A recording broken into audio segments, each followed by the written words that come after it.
이 로드십에 대한 종됨에 대한 헌신에 대한 사단의 거짓말들이 있습니다. 그거는 하나님의 종이 되면 고생길이 열린다 이런 뜻이에요. 제가 이제 뭐 찬양을 예전에 좋아해서 그 신앙의 찬양과 경배는 조화가 돼야 됩니다. 그러니까 어쨌든 예전에 이렇게 보면 예전에 어르신들의 신앙은 좀 너무 경배가 많아요. 찬양 못하죠. 손 들고 그럼 큰일 나고. 예. 근데 또 이제 시대가 또 바뀌니까 문제는요, 이제 경배가 없어졌어요. 다 방방 뛰면서 찬양을 하는 건 좋아하는데 경배가 없어졌어요. 근데 성경에 보면 늘 찬양과 경배가 같이 있어요. 근데 경배는 뭐냐 하면 엎드려 절하는 거 종됨이에요. 그 발에 입 맞추다. 노예가 이렇게 엎드려서 발바닥에 키스를 하거든요. 그게 경배라는 뜻이에요. 엎드려 절하다라는. 그 찬양은 뭐예요? 자랑하는 거예요. 찬양할 때는 기뻐하고 손을 들고 위를 보면서 이렇게 하는 거고, 경배는 완전히 자기를 낮추는 거예요. 그러니까 신앙생활에 늘 이게 두 개가 조화가 돼야 되거든요. 근데 너무 이렇게 또 경배만 하고, 그러니까 자유함이 없고 기쁨이 없고, 하나님 우리를 늘 용납하시는데 그런 게 없으면 너무 이게 경직된, 그러니까 좀 우리 어르신들이 약간 그런 부족함이 있었는데, 또 이제 그런 너무 경직되고 너무 철저하고 이런 걸 또 이제 싫어하다 보니까 이제는 경배가 또 없어졌어요. 하나님 경외하지를 않아요. 두려워하지를 않고. 그냥 뭐 예배 시간에 아무 때나 들어오고 디비죠 이렇게 하고 그렇죠? 막 소리나 지를 줄 알고. 그러니까 이제 춤추는 거 너무 좋은데, 근데 이제 또 경배할 줄도 알아야잖아요, 그렇죠? 그래서 저는 이게 좀 시대에 따라 자꾸 이렇게 신앙이 변하는데, 늘 성경에는 이게 두 가지가 같이 있어요. 다윗 뭐 보시면 철저하게 경배하고요, 막 춤을 추면서 기뻐하고, 이 두 가지가 동시에 돼요. 근데 이 두 가지가 같이 있는 게 가장 좋아요. 자녀하고 부모하고 선생님하고 뭐 학생하고 다 가장 좋은 관계가 어떤 관계겠어요? 편한 관계, 두려운 관계 아니에요. 두 개가 공존하는 관계예요. 그러니까 만약에 이렇게 보세요. 하랑이가 제 세상에서 가장 편한 사람은 우리 아빠. 세상에서 가장 두렵고 존경해야 하는 사람도 우리 아빠. 그럼 최고의 아빠죠. 예. 근데 가장 편한 거는 우리 아빠. 가장 만만한 것도 우리 아빠. 좋은 아빠가 아니에요, 그렇죠? 그러니까 굉장히 분명히 존경하고 두렵고, 그런데 또 편하고 쉽고, 이 두 가지가 공존할 때 원래 그 관계가 가장 좋아요. 심지어 성경은 원래 부부 관계도 그렇게 말을 해요. 예. 그러니까 모든 관계가 사실은 그 굉장한 친밀함과 굉장한 존경심이 같이 있을 때 관계가 가장 좋아요. 옛날에 또 이제 부모님들은 너무 이렇게 무섭게 친하지가 않잖아요, 그렇죠?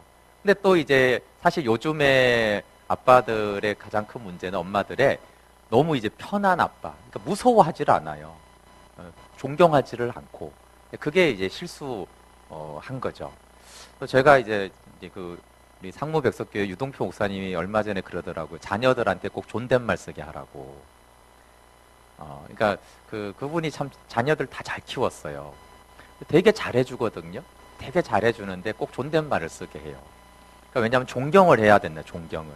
존경을 하는 것과 친밀한 것이 같이 가야 되는데, 우리가 그 중에 하나를 자꾸 취해요. 이게 이제 가정도 문제고 교회도 그래요. 목회자하고 거의 두 가지예요. 목회자가 만만하든가 너무 부담스러워서 이제 멀든가. 이제 그게 사실은 다 모든 관계가 그래요. 근데 하나님하고 관계가 그래요. 하나님이 그걸 원하세요. 하나님은 내 신부야, 내 사랑하는 자가 기뻐 뛰면서 너무 하나님하고 친하게 하기를 원해요. 그렇지만 또 친해가지고 하나님 만만하게 보고 그걸 너무 싫어하거든요. 하나님 경외라는 게 두려워한다라는 뜻이잖아요. 하나님 두려워할 줄 알고 엎드려 경배할 줄 아는, 그거를 아는 그 두 가지 관계가 하나님이 원하는 관계예요. 그래서 찬양과 경배. 그래서 아까 자녀됨과 종됨이 같이 가야 돼요. 그러니까 나는 하나님의 자녀야. 맨날 자녀고 요구나 하고 자녀한테 안 주세요. 그러고 맨날 그렇게 되면 신앙이 너무 병들죠. 근데 또 자녀됨에 그 자유는 없고 난 종이야, 노예야. 이렇게 되면은 또 너무 이렇게 자유하지가 않잖아요, 그렇죠? 그래서 이것이 두 가지가 같이 공존하는 것이 굉장히 중요해요. 그런데 우리의 종됨이 믿은 지 몇십 년 후가 아니고요. 거룩도 믿는 순간, 의로움도 믿는 순간, 종도 자유도 믿는 순간 다 이 신분은 주어지는 것이고, 우리가 받은 신분을 이제 알아가고 누려가는데 우리가 시간이 걸리는 거예요. 그래서 이 자녀됨과 종됨이 둘 다 축복이고 같이 있어야 됩니다. 근데 사단은 야, 네가 종되고 헌신하면 고생이야. 이런 게 정말 많이 있습니다. 여러분 헌신을 해본, 이건 헌신을 해본 사람만 알아요. 헌신을 해본 사람이 언제 헌신을 하겠어요? 하나님의 사랑이 너무나, 하나님 너무 사랑하는구나. 또 이럴 때 이제 헌신을 하거든요. 근데 이제 막 그 은혜를 만땅 받고 있는데 막 이렇게 초대하고 그럴 때 있잖아요. 여러분 하나님께 헌신할 사람이 일어나십시오. 예, 딱 일어나잖아요. 그럼 정확히 일어나는 그 순간에 우는 눈물의 이유가 달라져요. 예, 앉아서 이렇게 눈물이 날 때는 십자가의 사랑이 나를 위해서, 하나님이 나 같은 죄인을 위해서 막 죽으셨다니, 그래서 하나님의 은혜의 눈물이, 하나님의 그 십자가 고난이 너무 그래서 눈물이 나는데요. 딱 일어나는 순간에는 자기 고난 때문에 울어요. 네, 저도 그랬어요. 김용회 선교사님이 그 간증하는 그 생각이 나는데, 이분이 이제 원래 굉장히 이제 헌신했는데 어쨌든 그 주의 종으로 헌신하고 나서 그렇게 헌신하는 날 자기가 자기 삶을 서글프더래요. 그래서 엄청 울었대요. 이제 왜냐하면 이제 이렇게 하나님의 은혜가 이렇게 감동이 돼서 울다가 하나님을 위해서 삶을 드릴 사람이 일어나십시오 그러면은 갑자기 그 십자가를 내가 걸어가야 될 것 같은 생각이 들면서 이제 막 벌써 막 아프리카 오지로 자기 상상이 가 있어요. 막 이슬람에 막 복음을 전하면 돌을 맞고 있어요. 막 그래서 수대반이 이미 돼 있어가지고 돌을 맞으면서 이제 순교하는 자기의 모습을 이렇게 상상을 이렇게 하면서 돌을 맞는 내 인생은 어찌 되는 것인가. 그 막 아프리카에 가서 막 벌레들에게 뜯겨 먹는 이제 그런 모습을 상상하면서 막 우는 거죠. 예. 그래서 일어나는 순간 상상 고난으로 들어가요. 그래서 이제 그런 자식의 인생이 애처로운 거예요. 내 인생이 이제 끝났구나. 그래서 그 김용근 선교사님이 그런 막 생각을 하면서 야, 정말 이제 나는 주의 종이니까 내 인생은 이제 미라로 끝났구나. 이제 이렇게 생각을 했는데 자기는 너무 자기 삶이 애처로워서 펑펑 울면서 기도하는데 사람들이 김 집사는 참 은혜가 많아. 그러고 이제 가더래요. 그래서 김 집사는 은혜가 많아서 저렇게 맨날 울면서 기도해. 자기는 이제 자기 삶이 이제 걱정이 돼가지고 우는 건데 사람들이 다 착각을 하더라고. 그래요. 자기 안 일어난 사람은 주님을 위해 울고요. 일어난 사람은 자기를 위해 울어요. 왜 그래요?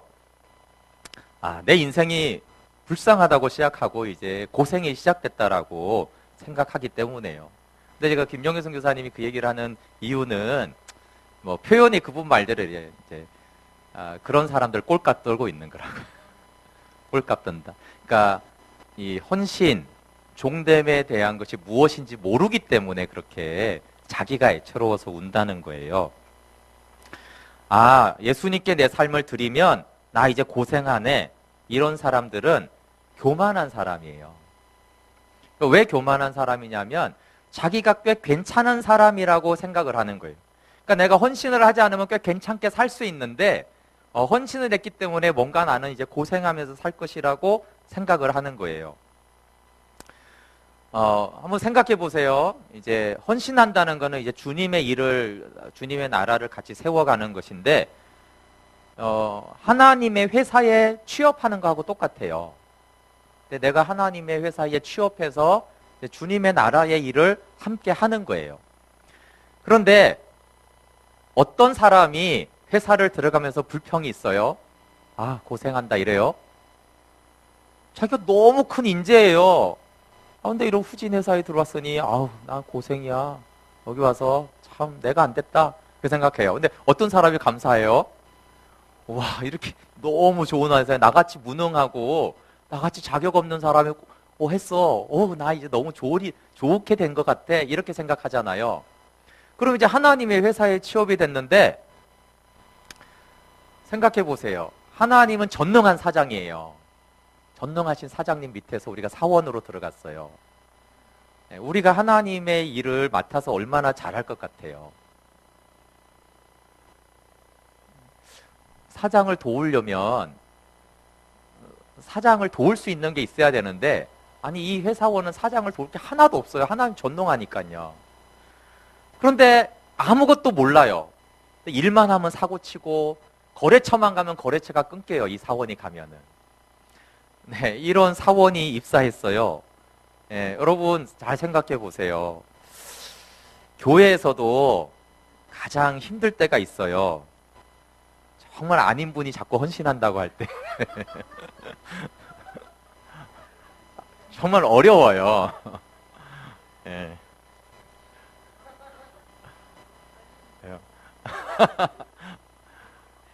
정말 제가 예전에 청년부 할 때, 아니 그냥 착한 형이죠.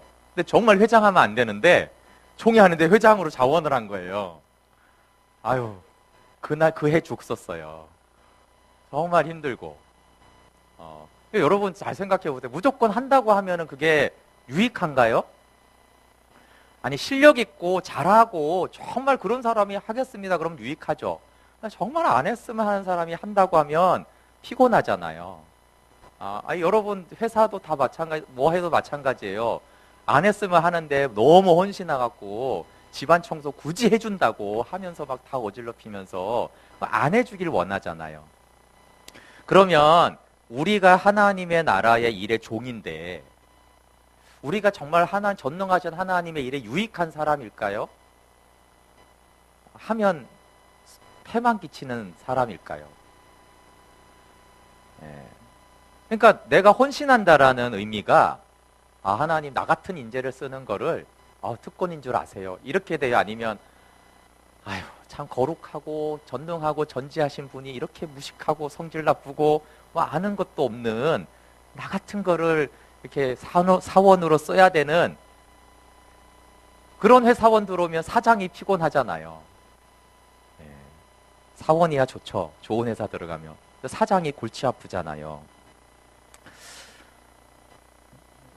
만약에 교회에서 음악을 전공한 사람이 찬양을 하는 걸로 헌신을 해요. 하나님의 찬양 사역에 도움이 될까요? 그럼 아마 여기에 최고의 엘리트가 음악가가 와도 해도 하나님 보기에는 소음에 불과할 거예요. 왜냐하면 하나님은 늘 천사들이 이렇게 찬양을 하고 있거든요. 천사들이 늘 찬양을 하는데 아이고 이게 뭐 전공했다고 와서 찬양을 하는데 왜 이렇게 끽끽대고 소리가 안 좋은지. 아니 도움이 되겠어요? 누가 찬양팀을 하면 하나님이 야 너 진짜 목소리 좋다. 천상의 목소리다. 그런 사람이 누가 있어요? 제 말은 우리 사업주가 너무 높아요. 높고 위대하신 그분을 우리가 어떻게 기대를 맞추냐고요. 그러면 우리가 헌신을 하면 누가 지금 고생길이 열린 거예요? 여러분 하나님이 고생길이 열린 거예요. 아까 말했잖아요. 정말 아닌 분이 교회에서 헌신을 하면요 제가 고생길이 열리는 거잖아요. 그렇지 않아요? 여러분도 다 마찬가지라고. 여러분이 뭘 하는데 정말 아닌 사람이 열심히 하겠다고 전부를 드릴 테니까 나를 쓰라고.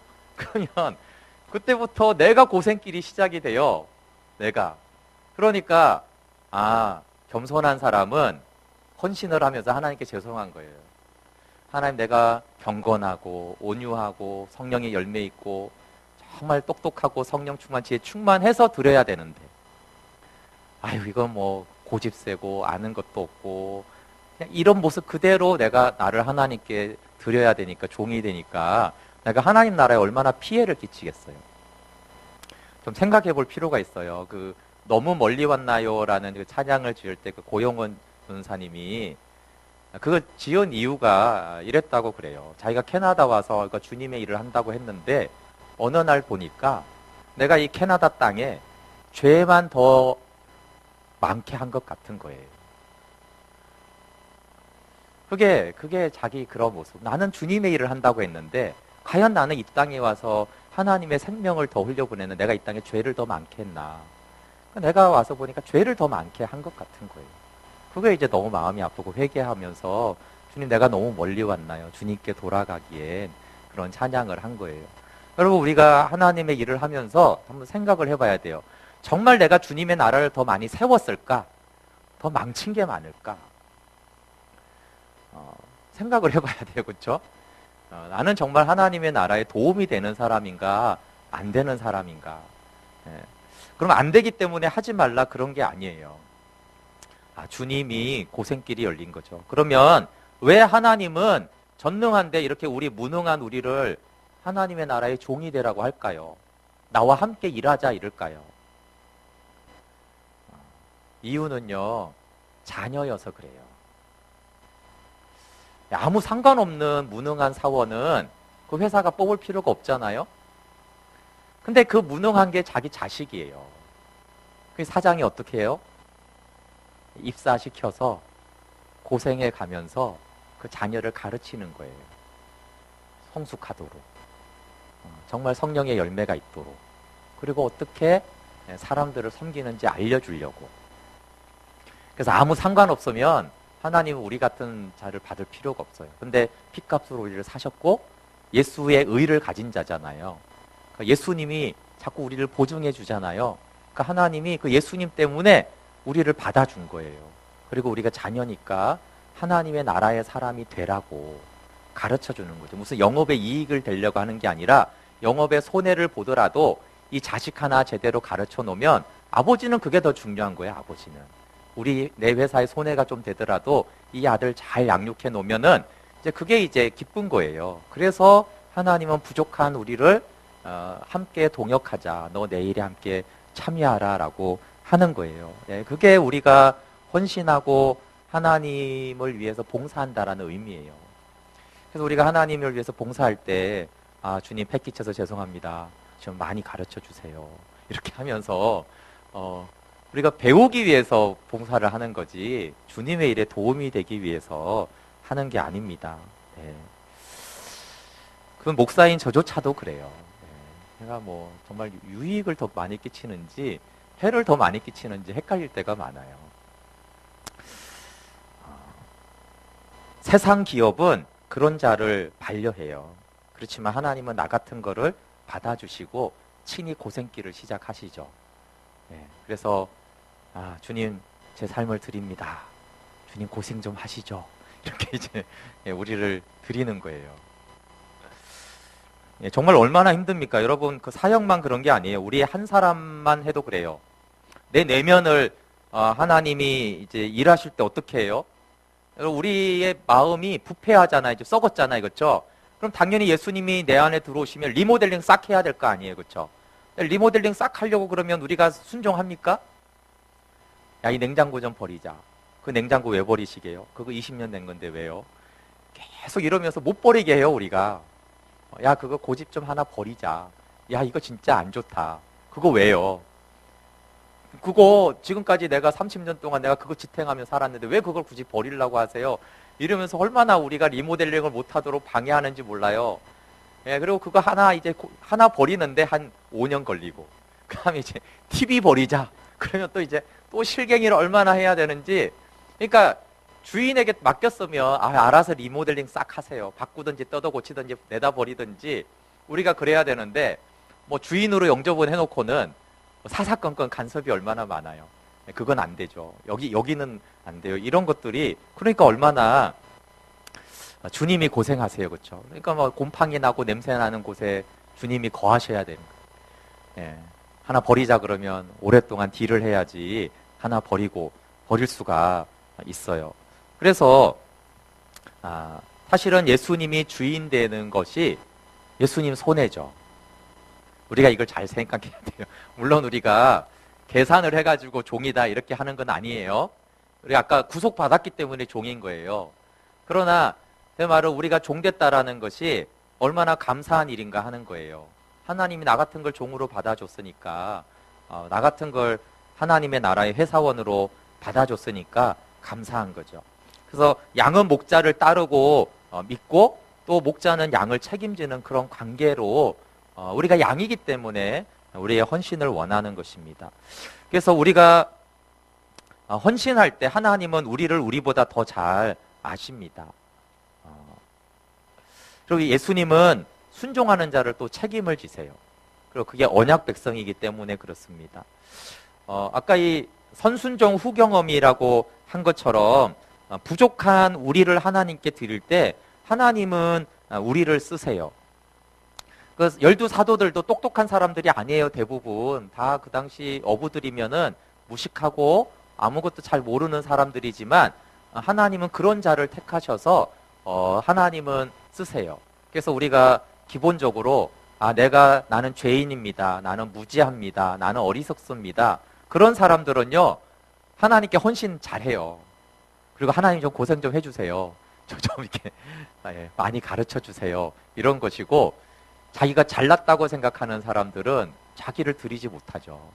실제로 막 뭐 그런 것도 있잖아요. 잘난 자식은 종으로 안 들이려고 하고 부모들이, 그것도 이제 하나님이 얼마나 좋은 분인 거를 알면은 그런 분들은 자식 중에 가장 잘난 자식을 하나님께 드리려고 하고, 안 그런 사람들은 제일 못난 자식을 이제 드리려고 하는 거잖아요. 그렇죠? 그게 사실은 하나님과 우리를 모르기 때문에 그렇습니다.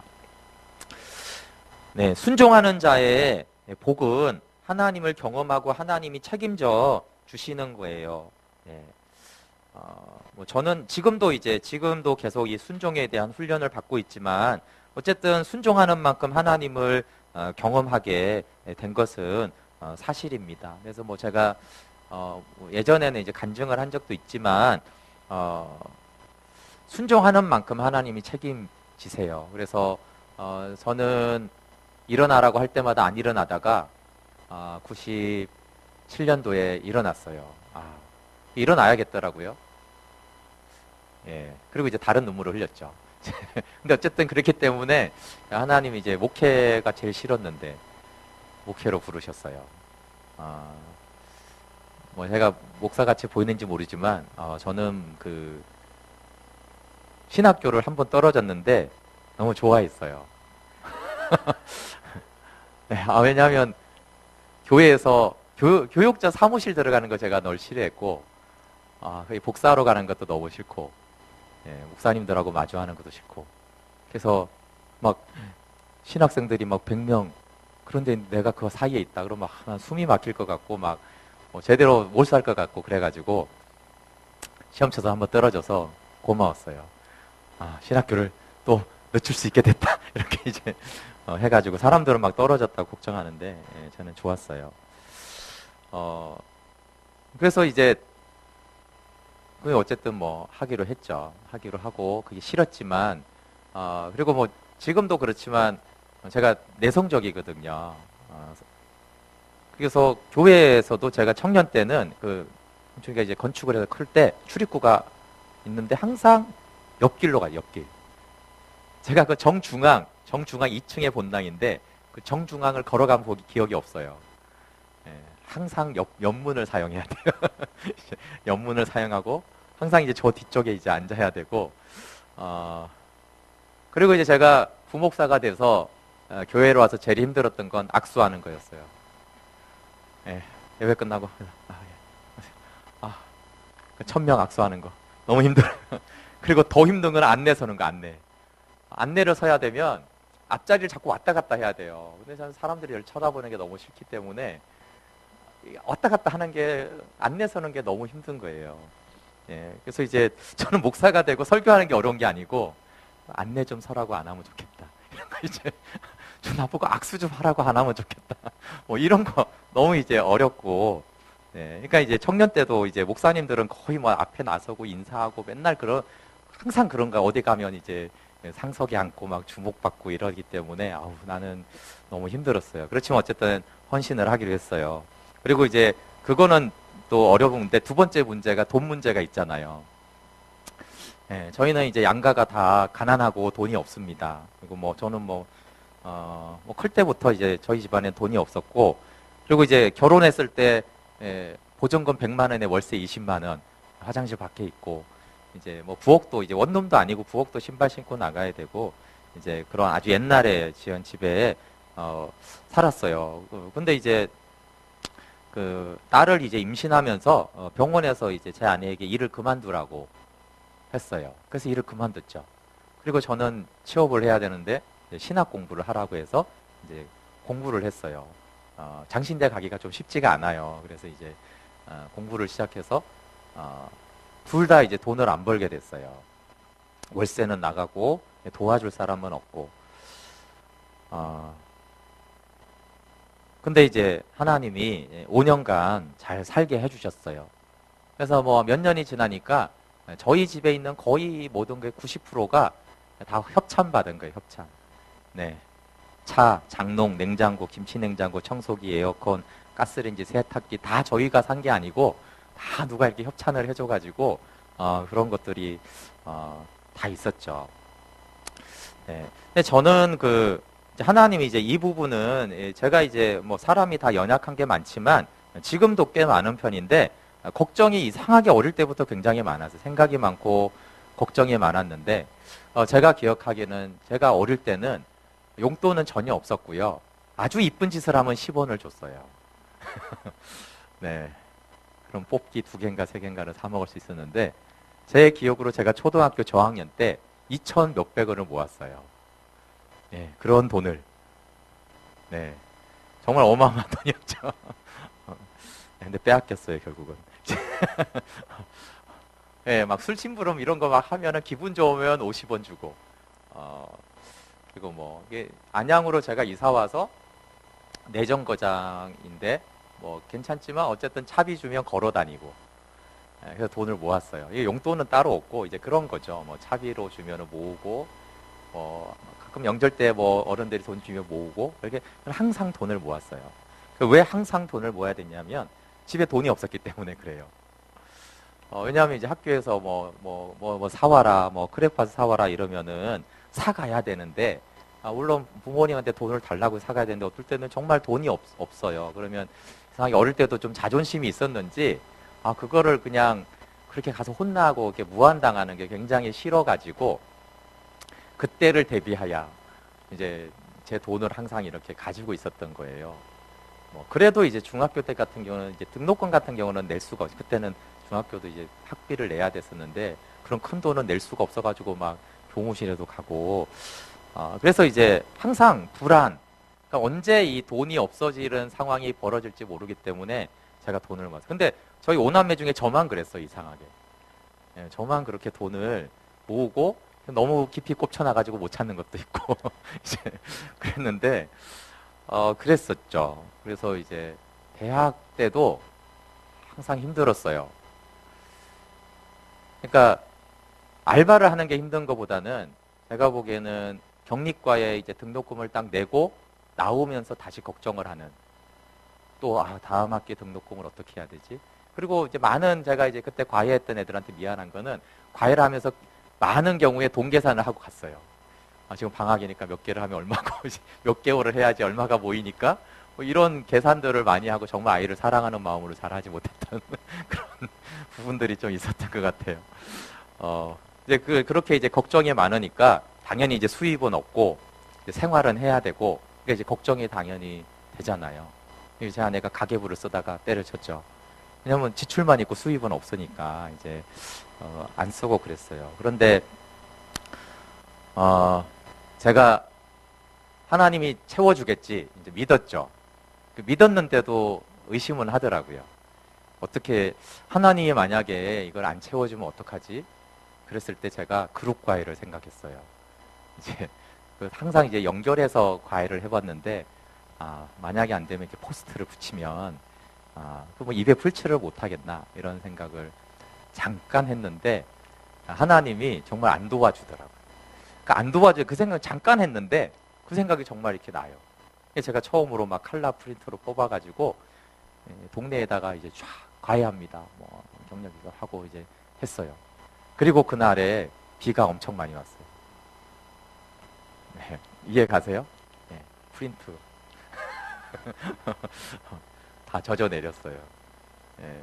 그런데 그 버스 정류장 이런 데는 사람들이 번호를 많이 뜯어갔어요. 그런데 정말 놀랍게 문의 전화 하나도 안 왔어요.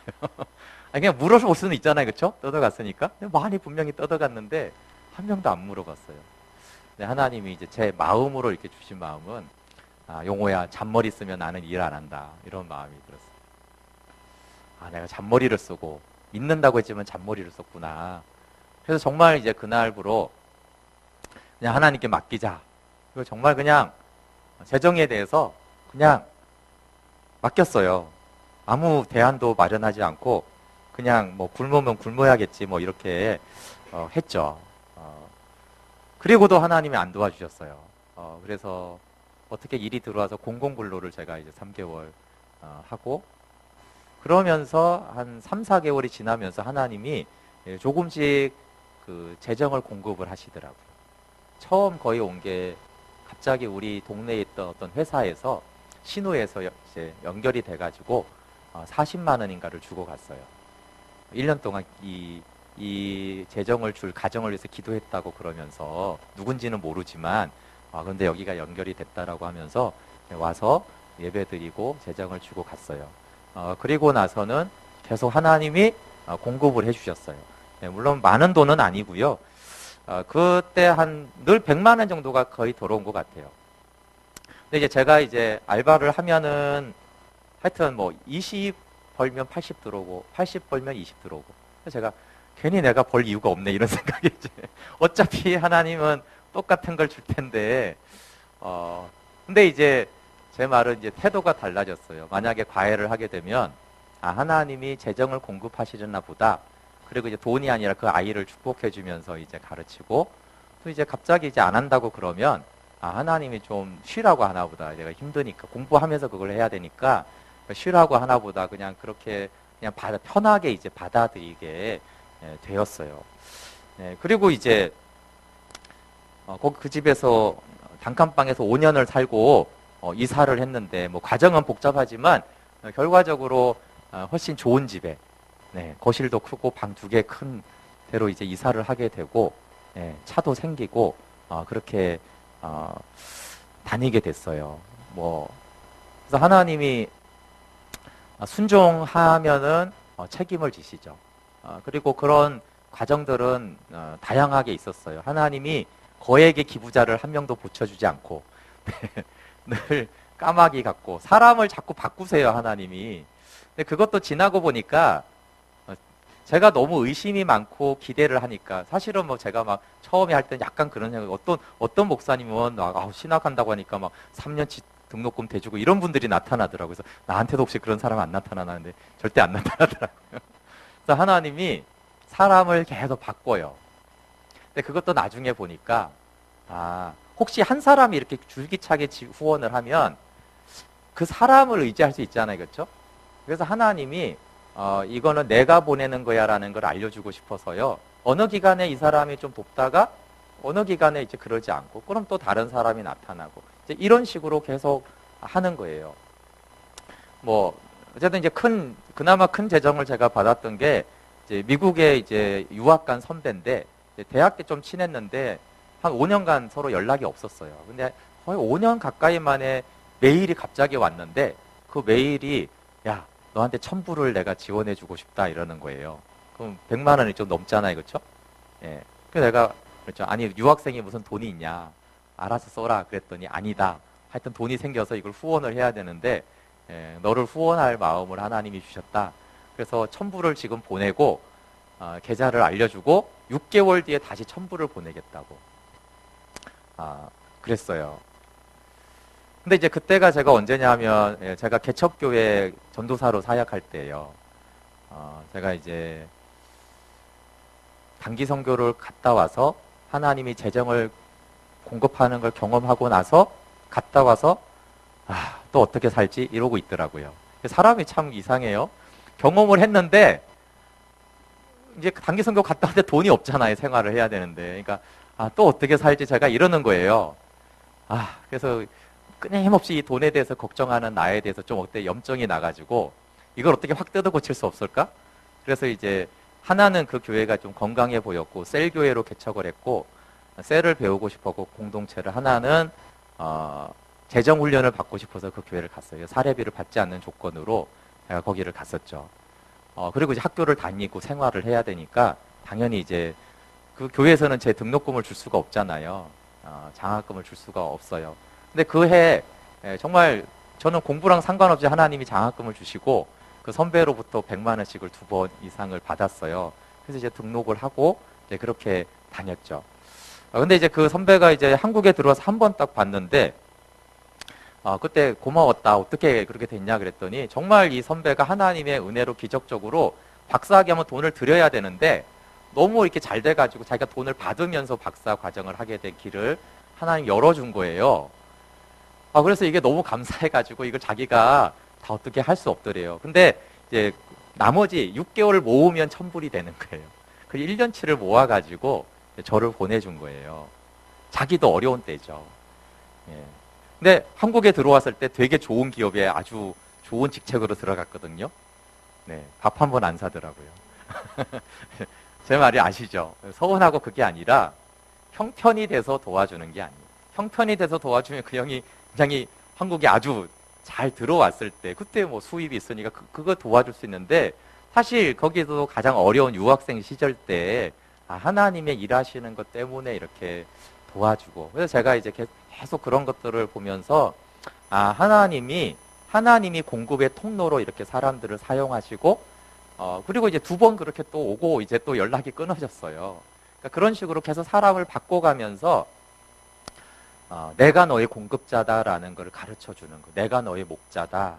너는 나의 양이다라는 것을 계속 가르쳐 준다라는 것을 알았어요. 그런데 정말 순종하고 따를 때 하나님이 그 삶을 책임져 주세요.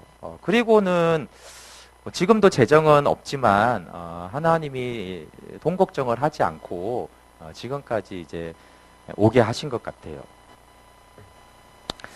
근데 그런 실제적인 포기가 필요합니다. 끝까지 포기하는 것, 끝까지 하나님을 신뢰하는 것. 그래서 지금하고 그때하고 좀 달라요. 여러분 한번 생각해보세요. 제가 지금은 만약에 제가 아무도 없이 개척을 한다고 그래도요, 지금이 더 나아요. 지금은 목사라는 직함이 있고, 제가 사역했던 교회가 있고, 아는 사람들이 있잖아요. 그렇죠? 그러니까 저를 아니까 인맥 때문에라도 어쩌면 저를 좀 후원할 사람이 있을지 몰라요. 근데 제가 그때는 보세요. 신학교를 안 들어갔던 때예요. 직함이 없어요. 무슨 전도사도 아니고 목사도 아니고 선교사도 아니고 그냥 공부하는 사람이에요. 그러니까 누가 나를 뭐 말씀 집회에 초청하는 것도 아니고 그리고 누가 나를 정기적으로 후원해 주는 사람도 단 한 명도 없었고 단 많은도 없었고 그러니까 저를 후원해 달 이유가 없잖아요. 보통 여러분 누구를 후원하세요? 사실은 뭐 무슨 사역자든가 이렇게 이제 후원을 하잖아요. 그렇죠? 근데 사실 저는 그때 이제 그것도 없었거든요. 그런데도 하나님이 그렇게 신실하게 채워주세요. 그래서 정말 사람이 아니라 하나님이 공급을 하는데 로드십에서 순종을 먼저 하나님께 드리면 하나님이 채우세요. 그러나 실질적인 인내와 순종이 필요해요. 제가 이거는 이제 혹시 가끔 청년들이 너무 뜨겁게 쉽게 헌신하는 친구들이 있는데 제가 그럴 때 항상 말을 해요. 선교사님들이나 저처럼 이렇게 간증을 해도 그걸 그대로 믿으면 안 된다. 그건 무슨 말이냐 하면요. 10년 동안 있었던 일을 1시간에 얘기를 하잖아요. 그러면 어떤 것만 얘기해요? 익사이팅한 것만 얘기해요. 그런데 그거 다 사실이다. 저 선교사님 아마 다 사실일 거다. 근데 있잖아. 실제로 살면은 아무것도 일어나지 않는 시기가 있어. 근데 그런 것까지 얘기하면 설교가 한도 끝도 없이 길어져가지고 그런 거 다 스킵하고 얘기하는 거야. 그런데 진짜로 저런 삶을 살고 싶을 때는 그거를 감안을 해야 돼. 사실은 늘 익사이팅하지 않고 아무것도 일어나지 않는 때가 있어. 그거를 이해해야지 실제로 하나님을 경험한다라는 것이 무엇인지를 아는 거야. 이렇게 제가 설명을 해줘요. 왜냐하면 그분들이 거짓말하는 건 아닌데 간증만 들으면 사람들이 많이 속아요. 근데 제가 금방 간증을 했지만요, 꼭 그렇지 않아요. 정말 하나님이 아무것도 안 할 때가 있고 이게 어떻게 되는 거지 이럴 때가 있어요. 근데 그런 때를 인내하고 뭐 제가 그래서 가끔 말하지만 제 아내가 임신했을 때 자꾸 냉면을 사달라고 하는데 제가 안 사줬어요. 그런 게 있는 거죠. 불안하잖아요. 불안해. 왜냐하면 돈이 들어올 건 없고 나갈 거는 있는데 외식을 하자. 외식을 어떻게 하냐. 이제 이런 상황들 괜히 저희 집 가가 시장가였는데 갔다 오면 홍시가 맛있어 보여. 이런 얘기하면 못 들은 척하고. 예. 그리고 이제 뭐 제가 저도 이제 신대원에 그때 이제 공부할 때 일주일에 한 번씩 가서 시험을 봤거든요. 그룹 스터디가 10명 정도 있었는데 그 인도하시는 전도사님이 강의하시고 항상 매주 시험을 보는데 재밌게 500원씩 내기 했어요. 500원씩 내가지고 1등이 다 가져가는 거예요. 네. 제가 그거 1등해서 거기 다녔어요. 차비하고 밥 사 먹고 5,000원으로. 그렇게 제가 살았어요. 그러니까 뭐 학원 같은 데는 갈 수가 없죠.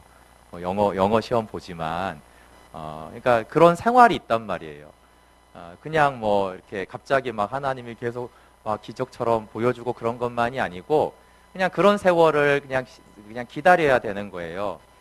제가 공공근로 할 때도 그 야간 경비 서는 건데, 뭐 그거는 이제 돈하고 상관없지만 이 레벨이 이렇게 파출소 가는 건데요. 이제 경찰이 있고 경찰 밑에 정경이 있잖아요. 정경 밑에가 우리 경비예요. 공공근로.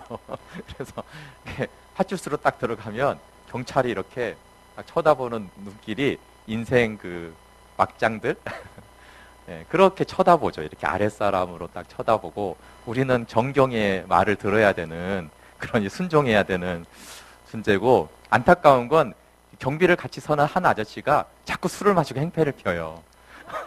이 아저씨 알코올 중독인데 자기가 경비인데 술 먹고 그래요. 이제 같이 어울려 다니면서 이제 같은 대접도 받고 또 이제 근데 이제 내가 예수를 믿으니까 음료수를 사주고 싶은데 그럴 돈도 없는 거예요. 그러니까 내가 예수 믿는 거 아니까 이게 계속 5시간을 돌아다니니까 중간에 가게에서 한 번씩 사주면 좋잖아요. 근데 사실 제가 그런 돈이 없었어요. 그리고 그냥 이렇게 공공근로 하고 그러니까 그런 시간이 있는 거예요. 그런 시간 사실 뭐 차비 없으면 걸어 다니면 되고 스마트폰 없으면 안 쓰면 되고 그런 대가 지불이 있으면은 하나님이 공급하는 것들을 경험할 수가 있어요. 이제 제가 말하고 싶은 거는 헌신이나 종됨이 무조건 뭐 어떤 환상적인 기적적인 일만을 경험하는 건 아니라는 거예요. 그렇지만 그걸 하나님께 기꺼이 내어드리면 또 실제로 하나님은 그리고 5년 동안 제가 그렇게 살았는데 아까 말대로 더 좋은 집으로 이사를 하고 한 번도 빚지지 않고 그래도 조금씩이라도 남을 도우면서 살았지 피해를 주면서 안 살았어요. 형제들이 우리한테 돈 꿔달라고 그랬어요. 카드 불려주고 우리가 그랬다니까요. 물론 갚으라고 했지만 한 번도 누구한테 돈을 빌려달라고 한 적이 없고 꿔달라고 한 적이 없고 늘 하나님이 신실하게 채우시고 사역지도 뭐 제가 구하지 않아도 때가 되면 어떻게 오라고 하더라고요. 그러면 오라고 하면 가고 그런 식으로 사역지도 한 번도 구하지 않고 하나님이 그 과정들을 다 인도해 오셨어요. 그런데 양면성이 있다라는 거예요. 하나님의 종대물을 드린다라는 것은 대가 지불을 한다는 것이고 그러나 그 사망의 음침한 골짜기까지도 따라오는 종을 하나님은 넉넉하게 그리고 완전하게 보호하시고 지켜 주시거든요. 조지 밀러가 그랬을 거라는 거예요. 5만 번 기도 응답 받았다니까 물론 조지 밀러는 맨날 무슨 하늘에 떠다녔겠어요? 아니거든요. 그렇죠? 어려운 날도 있죠. 근데 그 모든 시간들을 하나님을 기다리고 순종했을 때 하나님을 경험하는 삶을 살았습니다. 로드십은 고생길이 아니에요. 그리고 하나님이 오히려 우리에게 가장 좋은 삶. 근데 딱 한 번 우리가 인생을 사는데 어떻게 살아야 될까를 생각할 때 가장 좋은 거는 하나님이 너 이렇게 살아보지 않을래? 그대로 사는 게 제일 좋은 거 아니겠어요? 그렇죠? 그래서 하나님께 우리의 삶을 맡기고 하나님께서 인도하는 대로 그 삶을 사는 게 딱 단 한 번 사는 인생에서 가장 후회하지 않는 삶을 살아가는 길입니다. 네, 우리 시편 23편 337페이지 읽고 마칠게요. 예, 이 고백이 우리의 고백이 되기를 원합니다. 같이 읽어볼게요. 시작. 여호와는 나의 목자시니 내게 부족함이 없으리로다. 그가 나를 푸른 풀밭에 놓이시며 쉴만한 물가로 인도하시는도다. 내 영혼을 소생시키시고 자기 이름을 위하여 의의 길로 인도하시는도다. 내가 사망의 음침한 골짜기로 다닐지라도 해를 두려워하지 않을 것은 주께서 나와 함께 하심이라. 주의 지팡이와 막대기가 나를 안위하시나이다. 주께서 내 원수의 목전에서 내게 상을 차려주시고 기름을 내 머리에 부으셨으니 내 잔이 넘치나이다. 내 평생의 선하심과 인자하심이 반드시 나를 따르리니 내가 여호와의 집에 영원히 살리로다. 아멘. 네, 기도하겠습니다. 네, 하나님, 우리가 부족함이 없는 이유가 우리의 소유의 많고 적음이나 내 상태의 좋고 나쁨이 아니라 예수님이 나의 목자이기 때문에 부족함이 없습니다. 양의 입장에서 풀이 있던 풀이 없던 목자가 곁에 있으면 부족함이 없는 것입니다.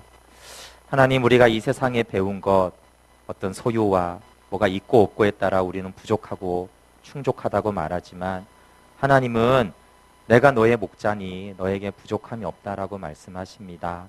우리가 양으로 전적으로 우리의 삶을 주께 드립니다.